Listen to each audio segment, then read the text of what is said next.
Hey guys, I hope you are doing well and your swimming is going great. Today we are going to look at what makes a great start. We're going to cover everything. Where do you set your feet? How do you set your feet? Leaning forwards, backwards, the do's and don'ts. We are going to talk about it all. But before we do, we got the housekeeping stuff, including the big Olympics giveaway. So here it goes. First things first, like and subscribe below, please and thank you. I know I do that every week, but it really does mean so much to me. So please take the 2 seconds to hit those buttons. Next, I have got my big meets next week, which are almost as big as the Olympics. The 100 breast on Wednesday, the 50 breast on Thursday, prelims and finals for both, off on Friday, and then I do it all again at a masters meet on Saturday and Sunday, which just means time finals, 50 on Saturday, 100 on Sunday. Chasing those world records, and I am feeling great. I weigh 203 pounds for those of you who are tracking it, and damn it if I don't feel good. I know, but I love eating so much, and I'm saying no to so much good food. I was really looking forward to packing on those pounds and really just packing on the food after next week, but I've got some tough decisions to make because I mean, I am fast right now. I am lean and mean, and you will see what I mean. That's a lot of rhyming, but you will see what I mean next week when we look at this week's training, which is a week of taper, and the speed work that I've been doing all season long that has been so good for my speed. We're gonna look at that next week, and you'll see what I mean when I say, like, I am swimming fast and feeling good. Oh, damn it. Okay, the Olympics giveaway. Here it is. You get 2 chances to win, 2 different packages. So after you like and subscribe, comment below with 2 predictions. 1, pick any event at the Olympics, 1 event, gold, silver, and bronze. If you get those names right in order, then you get a Fike swimsuit, shirt, and cap. 2nd prediction, pick any finalist in any event at the Olympics. And they do have to be a finalist, okay? So top 8, and predict their time down to the 100th of a second. And you get the big package, the suit, the cap, and the shirt, but also the swag, our backpack, and a yo mat, which is an awesome yoga mat. You get all that stuff. You just have to get that name and time right down to the 100th, okay? Doesn't matter if they get 1st or 8th, they just have to be a finalist. Now, the usual rules apply. I'm sorry, you gotta be a resident of the continental US to win, but not to play. I love seeing predictions, so even if you're not a resident, go ahead and predict.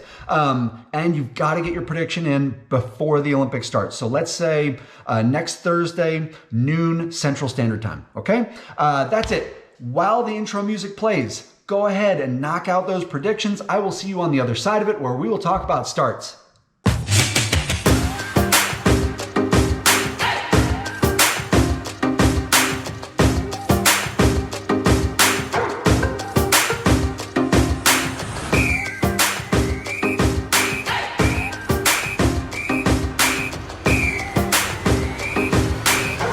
All right, before we get into all the technical stuff, let's talk about the most important thing that you have to remember, that you have to take away from this, and that is be aggressive. Use all 4 appendages that you have to tear yourself off the block as strong and fast as possible. You got 2 arms and 2 legs, and unfortunately, most people only use one of those 4 things, their front leg. And the rest of it is just kind of there. You've got to use everything you've got to grip it and rip it. Think of it this way. Be like the racehorse stuck behind the gates at a race before those gates swing open. You see them and they are chomping at the bit to get going and to fly through those gates, and they are barely being held back. And when those gates do open, those suckers tear out of those gates. That's gotta be you. Obviously, you have to be still before the beep goes off or you get disqualified. But inside, you have to be that racehorse. Now, let's get into the technicals of good starts. First step is to get up on the block, and a lot of people rush right into their stance. They bend over, grab the edge as if the heat is gonna leave without them. And you even see some pro swimmers do this. If that's how you are best mentally prepared to race, fine. But just know that in bending over like that, you are restricting your breathing. It's better to get on the block and stand up tall so that you can breathe easily. Wait until the starter says take your mark to reach down and grab. They're not sending off the heat without you. The first thing you're gonna do when you get on the block is set your feet. The front foot, the toes need to be over the edge so that they have something to push against. The back foot needs to be about shoulder width apart from the front foot, and the balls of the feet need to be as high on that wedge as you can get them. Having the foot high on the wedge gives you the most power and the most forward motion off of the block. If you set your foot low, you are not only decreasing the forward motion, but you're adding to an upward motion and you are killing the power off the block. The wedge can take up to 0.3 of a second off of your time, but you need to have the balls of the feet set high on the wedge so that you get the most forward motion off the block as possible. Now, I was wrong earlier when I said the first thing you do is step up on the block. The first thing you do is actually adjust the wedge so that it is perfect for you. Perfect being right about 90-degree angle in your back leg. Some people put the wedge too close to their front foot, and that decreases the angle, and which increases the initial acceleration that you have to overcome to get off the block. It takes you more time to get off the block. We never want to add more time. The other mistake people make is putting the wedge too far back. When you do that, it increases the speed that you have off the block, but it decreases the amount of power that you have. You have less spring coming off. Where you want it is right at about 90 degrees so that you maximize power, the strength, and the speed that you have getting off the block. Think of it in terms of dunking a basketball. You wouldn't squat your bottom way down to the ground to jump up as high as you could and dunk the ball, right? That's just silly. It doesn't make any sense. You have way too much initial acceleration to overcome. As you move up, good part of that is just wasted effort to get where you should be starting anyway. Similarly, you wouldn't just barely squat down. Yeah, that would eliminate your initial acceleration and you'd get off the ground quickly, but it's not just about getting off quickly, it's about getting up high. So you're killing your power in that stance. You would want to drop your bottom down about 90 degrees so that you get the most power. Okay, let's talk about the greatest secret in dive work that nobody is really talking about, that I only just picked up on a few months ago because of my work in the gym. And that was really the impetus for creating this episode because I was so excited to share this secret with you guys. And that is tension. In the weight room, when you are lifting, you should have so much tension flowing through your body into the weights that you are moving so that you can move as much as you can, as fast as you can. Deadlift is the perfect example for this and the most applicable to the work that we do on the block.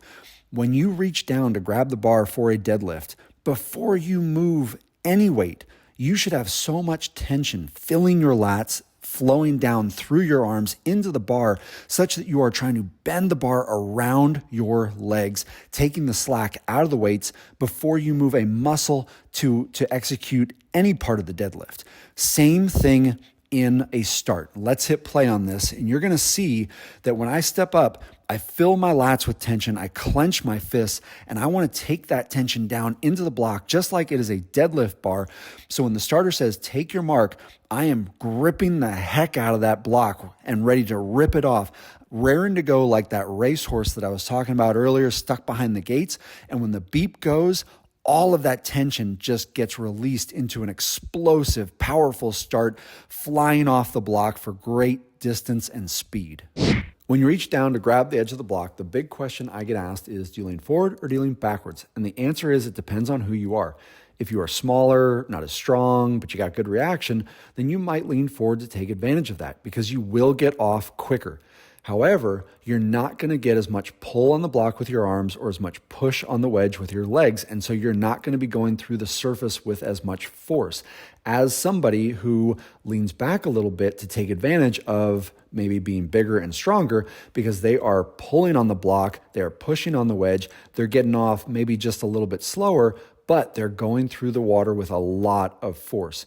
If you do lean back, just be sure you don't make the mistake of going so far back that you try to catapult yourself, because all that does is increase the amount of initial acceleration that you have to overcome, and you end up just adding time. I drop down neutral over the edge of the block and then lean back just to the point where I feel a little bit of a tug in my arms and my lats. Last up, a couple of things to avoid that I see a lot of at meets. And the first one drives me crazy is when people don't use both arms and both legs to get off the blocks as fast and as strong as they can.